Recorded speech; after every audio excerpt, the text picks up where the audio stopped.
Today on Rock and Blues Review, we're happy to welcome back a true Canadian icon, Colin James. Great to see you again, Colin, and thanks so much for doing this. Pleasure, you bet. You too.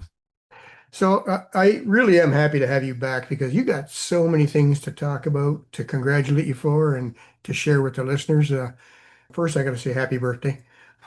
Oh, thank you. Yes, yes, I'm crossing over another year. That's right. Yeah. Uh, you'll, al- you'll always be a lot younger than me, so don't worry about it. Yeah, I'm okay with it. 62, that's a good number. I like 62 as a number, so I'll have to go with it, Yeah, not much you can do. Not much you can do Not much. wrong. Not much. So first thing, an update. The last time we talked, you had just been recovering from your scooter accident. So how's that coming? Oh, it's great. I'm pretty much back. My left foot will be somewhat compromised forever because I had to get so many pieces of metal put in there. But it's just got like about six screws about that long Wow. in it. But yeah, it really was a compound fracture. It really got kind of shattered. So like I say, I was lucky in Albany, New York when it happened because the guy who was the doctor that night was their foot specialist. Oh. And that's what really got nailed for me. So I remember them saying, "You're very lucky because our best guy is in there today." So, but no, that's all good. I ride my bike every day, and generally, it's a thing of the past for me now. And this summer's been rife with family stuff. I'm a granddad. My daughter had a baby just over 2 months ago now. That was my next topic. So how's that going? Oh, it was a thrill. I went right from opening up the new Xfinity Center, which is the new P&E outdoor venue, which is just being redone, architecturally beautiful building. We opened it up that night that my daughter went into labor. So I went from playing some songs at this brand new, the first band to ever play in the venue, to straight home to doulas and Hmm. birth coaches because my daughter had her baby right in our house here.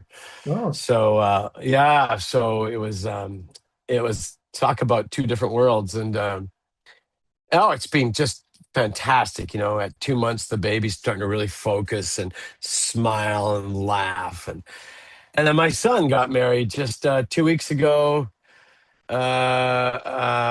He just got back yesterday from his honeymoon, but he got married to a wonderful gal, and we had a beautiful. We have new family members now, wow. uh, and so that's been so a lot of family stuff, and we're doing a reno at the house, so our whole main floor is torn to shreds. So we're living in the guest suite. And so that's a whole nother thing. I don't think they'll be done till October, like mid-October. So they're starting banging at 7 in the morning every day, and Well, uh, yeah. so it might be a good time to go on the road then. So let me just, I'll just mention some of the things.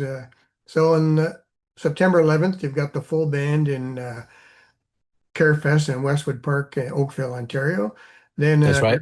then you're back in Niagara with the trio at Jackson Triggs on the 12th. And I Yeah.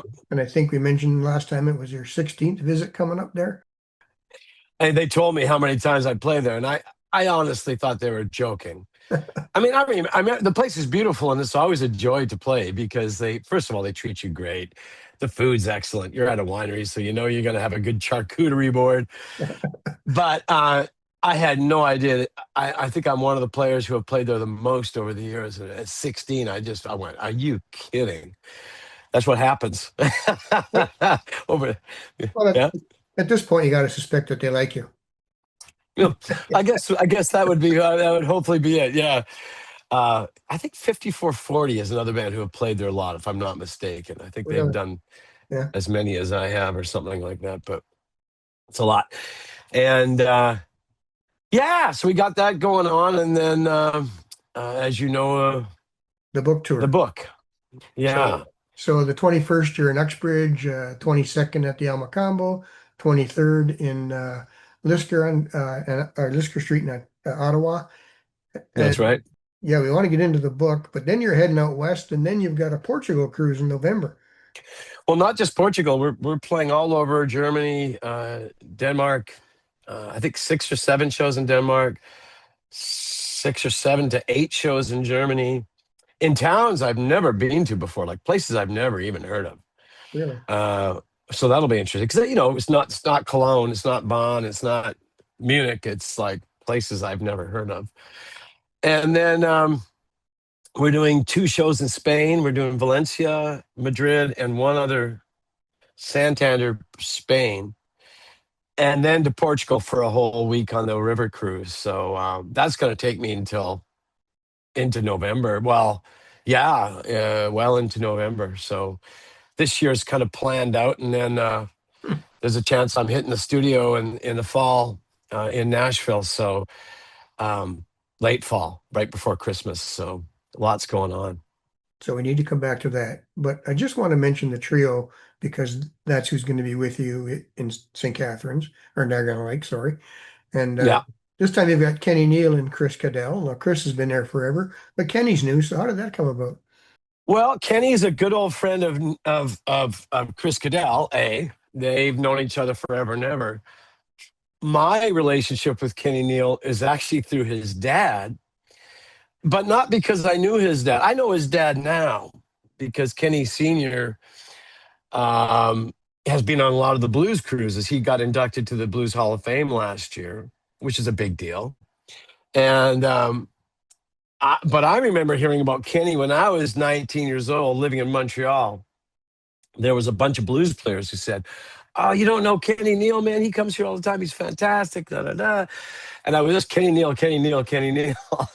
And then finally, I end up meeting him on these boats, and then I end up playing with his son. And the beautiful thing about Kenny, first of all, I love his whole life story. Is he's got the most incredible life because he grew up as a kind of a young CBC kid in Toronto because of his mother's was a caster, a casting director for different shows, and his grandfather is Bruno Gerussi, Oh, okay. and but his father is Kenny Neal Senior, this Louisiana blues icon. So he's got dual citizenship, plays drums as well as he plays bass. So if I have trouble finding a bass player, I got Kenny. If I got trouble finding a drummer, I got Kenny. So he's a wonderful switchblade in the pocket for sure. And on the Niagara on the lake this time, Chris Cadell can't make it, so I'm using Jesse O'Brien on keys is going to come and fill. Nice. And I'm mentoring a young guitar player from here who's going to come out and do his first show with me as a mentoree. He's like half my age, literally half my age from here, and I'm gonna ease him on in gently. And it will be a 4-piece at that show, actually, as a result. But he's a wonderful singer, plays in bands around town here, and Devin Weber is his name. Ah, nice. Ah, Yeah. that sounds fun. Yeah. Cool. Yeah. Yeah. Great place to start too. Beautiful. Oh, I think he'll enjoy it. And I don't know if he's been on the road a whole. I mean, he's been on the road a bit. Devin, he's 32 years old and grew up here in North Van. I was taken with his voice, and I think he'll be a nice sub for Chris when Chris can't make it down the line. Um, it takes time. It takes time, that kind of position, because there's mentoring to be done. Some people who have come from different fields don't necessarily know how to play a slow blues. Um, you know, so I'll be doing a bit of that, and but he's a really nice guy, and I think it'll work out down the line. Cool. It's nice to have a singer, nice to have someone who's comfortable singing harmonies. And it's funny how many people aren't. It's Mm. Chris Cadell's a guy who can sing on a moment's notice, and I never have to tell him what to sing. I love that. That's good. Well, I just got to Yeah, quickly ask, how is Kenny Senior doing? Kenny's fine. He was really lucky. He suffered a heart attack, but he didn't. compromise anything in the he seems it was gentle on him. He had great care. I know Kenny Jr. was by his bedside at the hospital within a day, and as were many of the other relatives and children. So I think he did well, Yeah. considering he did very well, actually. Yeah. Yeah, That's great to hear. yeah, All right, so now let's get to the meat of this matter, and that is the book tour. Now, yeah. the last time we talked, you had just finished it, and you said uh, that felt great to have it done, and has that feeling magnified since then? Did I also say never again? No, I'm kidding. No, It was really a great experience. Anything you've never done before is such a challenge. I remember when I acted briefly in my life in a couple shows. And I remember when I was given the script, I was young, I was like 18. And I remember when I got the script and I thought, how will I ever remember that? You know, and you do through repetition and rehearsals and all that. So, you know, approaching a book was a bit baffling at first. Where do you start? How do you start? I started kind of in disjointed stories. I write this story, then I do that story, and I worked with a really talented guy named Jared Bland who has worked in all aspects of publishing in his life. He's also an author, um, and he was the perfect foil for me. He was the perfect one to kind of walk me through the process in a really great way, yet not allow it to get to the point where he doesn't speak in my voice. He was very good at going, and he was very good at allowing me to go, I would never say that, Jared. I'm sorry. I would never say that. And he'd go, okay, well, what would you say? And I would, so I got, really to put it in my own words. And uh, so it was interesting, and I think about now, it's kind of leaving a bit of a legacy for family because, not a lot of people get to do this where you have to sit down and really get your timeline straight and actually document that you're right. I mean, I had to go and look up all the dates to make sure I wasn't lying. And I at the end of the day, it's kind of a real story of our family for my kids and their kids down the line because how quickly we forget.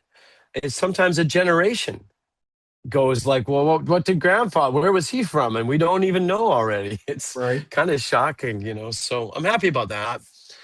I'm happy about forming, paragraphs and sentences and chapters that made sense was a really good exercise as a writer. Um, I find that now when I'm asked to write a little speech or something, I'm a little better at it just because of having done it. Right. So that was, and I've read the audiobook already. I'm done. Oh, And that was more than I expected. I thought I'd just breeze through it, and man, like there's a lot to that. And we kept on finding little typos, mm, like they bury themselves deep, and it was like, oh my god, another one, wow. So that's another good reason to read it yourself, oh yeah. It's, because we caught a number of last minute, just small mistakes, small spelling mistakes, but just important. I can imagine. So where'd the title come from? Playing the changes.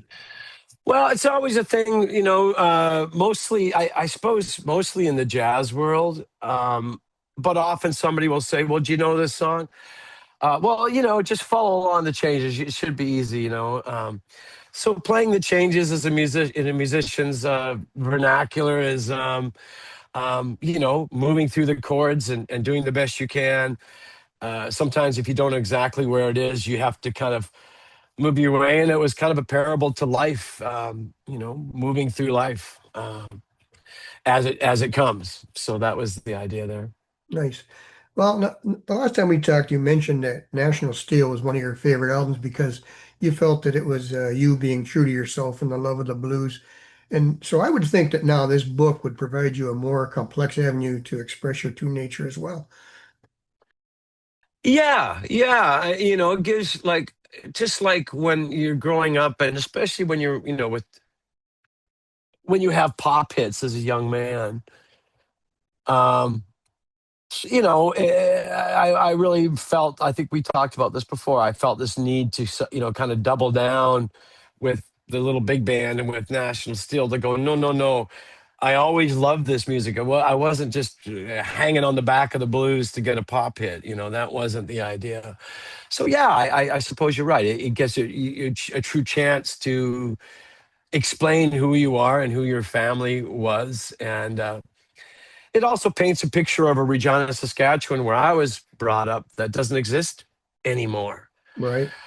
So it's also a piece of history that some people might things change. Now it's probably one of the most conservative provinces apart from Alberta in Canada. Well, but it was also the home of the CCF and Tommy Douglas. Right. Right. So times change, and what used to be the rural farmers unionizing in grain elevators, now it's the rural farmers being more conservative, and the city centers being more, liberal and democratic, and Mm. so it's shifted, Right. for sure. And I don't know if the Regina that I grew up in exists anymore. Although, every place has its own things that you wouldn't expect, craft fairs and artists, but I enjoyed painting this picture of a Regina that I grew up in, and Right. uh, laying it down there for posterity's Yeah, nice. sake. Now you just mentioned National You Steel know. and the Little Big Band, and you said at the time that they weren't necessarily welcomed by the record company. So how was your book idea welcomed by the publishers? Well, they, you know, it all started in a really, I don't know. I had a couple friends get publishing deals, and somebody approached us a long time ago, and would you be interested? And I have to say, it was never a burning desire for me. Um, you don't do these kind of things from the money. There's not a lot of money in this kind of thing. That's not that's not why you would ever do anything like this. So, um, they asked me, why a book? Why now? And I had to kind of think, well, good question. Why now? And I kind of said what I said to you, is that um, I, I want to encourage a young musician. If my book can offer somebody from Flin Flon or Chicoutimi the realization that it doesn't matter where you come from, everybody has to come from somewhere, but uh, you can get out of your situation if it seems like you can't. Many people have, the Pamela Andersons of this world. Everyone has a story, and just because you come from a small place doesn't mean you can't achieve your dreams and forge on ahead. And I think coming from Regina, there was I felt a bit like that. I felt stuck, and that no one would ever take me seriously, in particular as a blues player. Um, and I suppose I've proven that wrong, and doesn't matter where you're from. It's your fire. Right. Now, and you did mention before about inspiring young people, and certainly you've not only got the history, but the track record to back that up, and you've got a lot to offer. Yeah, and I'm not, and I'm in no way, I still look forward to, the business has changed, and that's the hardest part. It's not what it used to be, as far as, I mean, obviously, you're sitting there thinking, looking for a record deal, and you're like, wait a second, why would anybody sign anyone anymore? There's no money there. Mm. People don't buy records, so where's the incentive for anyone to sign anyone, other than the young the young 20-year-olds who are going to maybe get viral and get 20 million for their $20 in their pocket. Um so that's changed, but I still look forward to every tour. And lately, going back to Europe has been really exciting for me. You can only, God bless Canada for giving me the career it has, and I still love playing all the time, but sometimes you got to shake it up. And playing over in Denmark last year for me, and finding out there were people that would come to see me was just a little surprising and really exciting. So we're just trying to keep that going and open up that, and hopefully open up Spain and get back to England. And there's just a lot to do. right? So I'm going to put you on the spot because I believe Uh-oh. that I believe that many of the superlatives ascribed to you are well deserved. You really are one of the cornerstones of Canadian music. How comfortable are you with handling compliments, and what do you do when you get them? uh, well, I'm fine. I'm okay. I'm fine with that. I mean, it's like the other day I met Nick Gilder, from Sweeney Todd, and I don't know. It's like I remember hearing Roxy Roller when I was a kid, and here he is. We just played a festival a couple of weeks ago, and he's a super nice guy. And I just thought, it's such a pleasure to meet these. Like John Hammond passed recently, and John was a hero of. I just loved John. He was when I was like 16 or 17. John was the guy I looked up to, and I've been talking to his wife Marla lately because she's dealing with this whole estate now, and she's writing a book on John right now. And if you could change someone else, and I have a lot of people now in stage of my life that say my mom brought me to see you when I was 10, and I've been playing guitar ever since. And those are the kind of things you want to hear, that I love that. And I certainly had people who did that for me, and spurred Dave McLean, for instance, big Dave McLean being Right. one, and when I got my scooter accident, who was one of the first people on the phone? Hmm. Big Dave McLean. So old friends too, Sure. Yeah. I just got to mention, you mentioned meeting someone when you're young, and my daughter has loved you since you were 5, and I told you a story about her before, but I just got to mention she was on the elevator with you in Hamilton last year, and she was too shy to say hi. Oh no. I know. Oh wow. Where were at some hotel or something? Yeah, you were on your way to the show Ah. in Hamilton. Oh right. Or the Sheraton there probably. Yeah, Oh, that's funny. Oh, she should have said hi, but oh well. next Next time. time. Yeah, there you go. And everyone, obviously I've talked to you before, and everyone I've met who has talked to you mentions how approachable and gracious you are. And again, that goes a long way to establishing yourself in the Canadian music business, but also a good reason to read this book. Yeah, I hope so. I hope it's entertaining. It felt it feels somewhat self-indulgent, to be honest, writing a book. And you do ask yourself, yeah, but I think I tried to make it fun. I hope it's fun. No one's really read it much yet. I know some people have it in their hands now. I have a friend who got it because she's a literary critic and a movie critic. So I know she's got it, and I hope she likes it. She's a friend of mine, so it must be weird for her.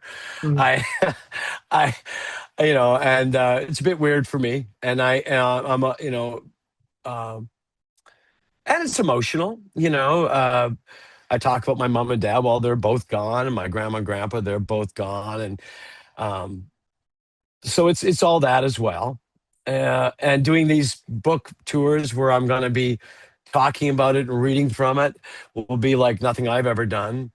Uh, I've talked to other people who've done it, and they found it gratifying. So I sure hope I do. And but again, how many times in life do you get to do something you've never done? And I welcome that for sure. for sure. I don't want to give away too much of the content of the book, but do you remember the best advice you got when you were young? Well, Stevie said to me, "I'm opening doors, walk through them." That was great advice, although I was fully prepared to try to walk through them. I Sure. mean, there was no way. There was no way I wasn't gonna try. But you never know when. Well, I guess you'll never know when that's possible or not. I mean, things could have gone the other way, but that was great advice from him. Leader Ivana. Yeah, and I even mentioned in the book there was somebody who named Sandy Cameron. When he caught me hanging around Regina, I'd already kind of left a couple times and come back, and when he caught me one night, he went, "Why are you still here?" And I went, "What do you mean, here in the bar?" And he went, "No, here in Regina. Get out there, you know." And he kind of kicked my ass and said, "You what are you just safe here and you're just hanging out, you know?" And he was right. I think I was big fish in a small pond. I had my friends. I could hang out. It was a lot easier to stay there Right. than to move to Vancouver and be broke and couch surf and do all the stuff I ended up having to do. Move furniture, work at a car wash, all the stuff you do on the way, and playing on street corners. Nobody really, some people want to play on street corners, uh, but I never did. I did it because I had to. Right. And you just mentioned Steve Ray Vaughan. And the book, one of the teasers in the promo says that, yeah, you emerged as a full-formed musician, talent in your teens. So that didn't just happen overnight. No, man, and I tell you, it was of a lot of people who contributed to that. Not only my oldest brother Robbie, my uncle Doug, who was a fan of not only Little Feat, but the Chieftains, and I mean he had a real wide range. Doug did. Mhm. So that's when I would always hear the Little Feat. I ended up becoming like super good friends with Richie Hayward. Who would have known when my uncle Doug is showing me Little Feat records that I would end up opening up shows for them in the States when I was like not that many years later, like when I was in my 20s, 20, 21. And uh and then all the people from Regina who let me hang out at these parties where they would play and taught me how to play. So by 10 and 11 years old, I was playing in a little bluegrass band. I played mandolin mostly, fiddle tunes mostly, but I didn't Celtic and bluegrass and that kind of thing. And all those people, and yeah. So by 16, when I got my own band together, I had already been playing for 3 or 4 years, and I have to say, quitting school early got got me going. I could have stayed and tried to finish school, and I think I would have lost a few years. And uh, I don't think it cost me. I mean, I'm not going to be a lawyer. Let's face it, that isn't going to happen. But I kept reading, and I've always been a reader. I always felt a little embarrassed that I didn't finish grade 12, so I would read books on the Second World War and the First World War, and try to make sure I knew and fill the holes in my knowledge. Right. Yeah. Well, and you mentioned, the family. Are your kids and grandkids, do you think, going to do some music? Or would they back out because of, advice from parents is not always welcome, especially by teens? Hard to say. My daughter is a hell of a singer, and Hmm. I thought when she was 12 or 13, I thought she joined me with the Vancouver Symphony on a Christmas show one time, Hmm. and she did really well.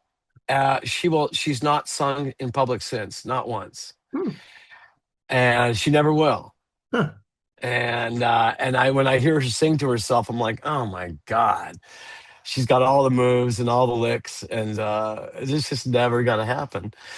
My son works for Live Nation now. He's 4 years into working for Live Nation and loves his job, loves music. He's not a player, but absolutely adores music's got huge range of interests musically, from indie to you name it. He's got way more open mind than I do. I'll tell you that.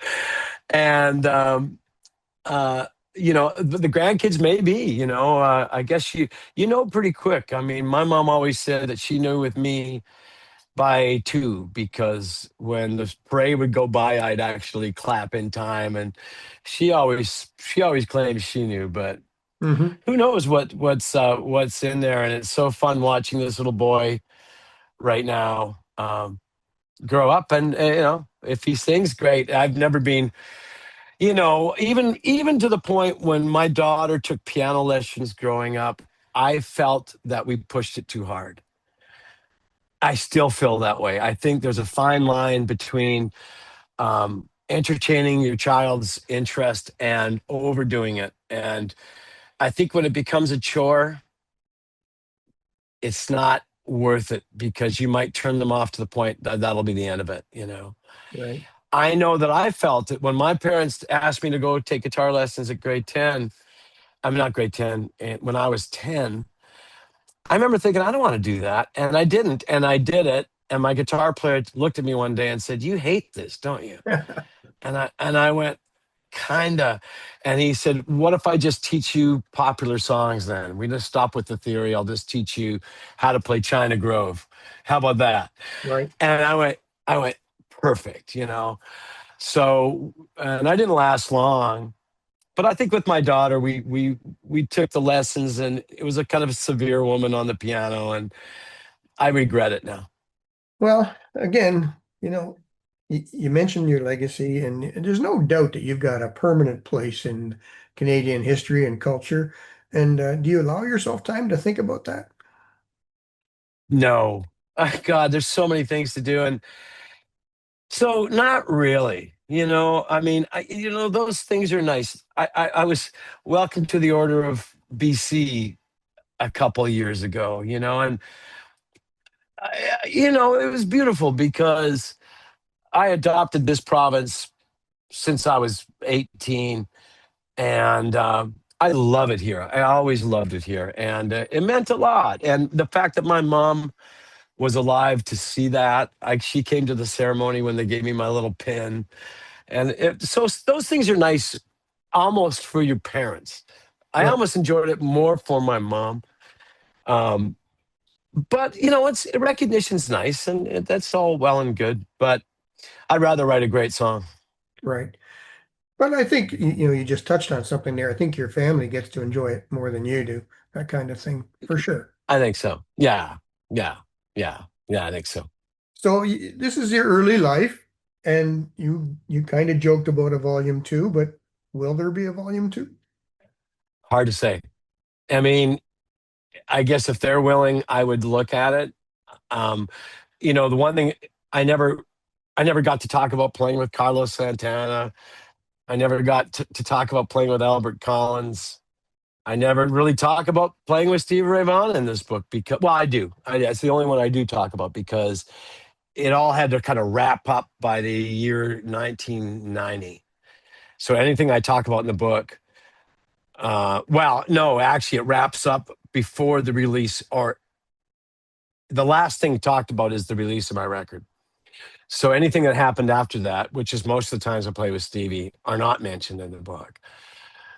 So there's a lot that could be talked about in the intro. I mean, after, and this is more just the formative experiences and the uh, relations, between my mom and my dad and my family, and just those very early days of school. So we'll see.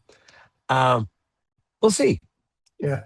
Well, obviously, there's going to be a lot of interest in the musical portion of your career for sure. I hope so. Well, I guess we'll see how this all plays out. All right. So I will tell people to check out your website for all the tour dates. And like I said, you are in this area in the next few weeks. Actually, you're pretty close by between September 11th and the 23rd. Some of that is the book tour. Some of Right. them are shows. So people will just have to check it out and see where you are and what you're up to. Again, thank you for doing this. It was great. And all the best in the tour and the new grandson, the book, everything. What a crazy year it's been for you. Oh yeah, it's been a lot. It's been a lot, but it's been great. And thanks for the time. I appreciate it. Oh, our pleasure for sure. Like I said, Okay. And say hi to your daughter for me. I will. Maybe I'll just save this clip and email it to her. Okay. Bye bye. Thank you. Thank you. Take care. Okay. You too. Bye bye. Bye.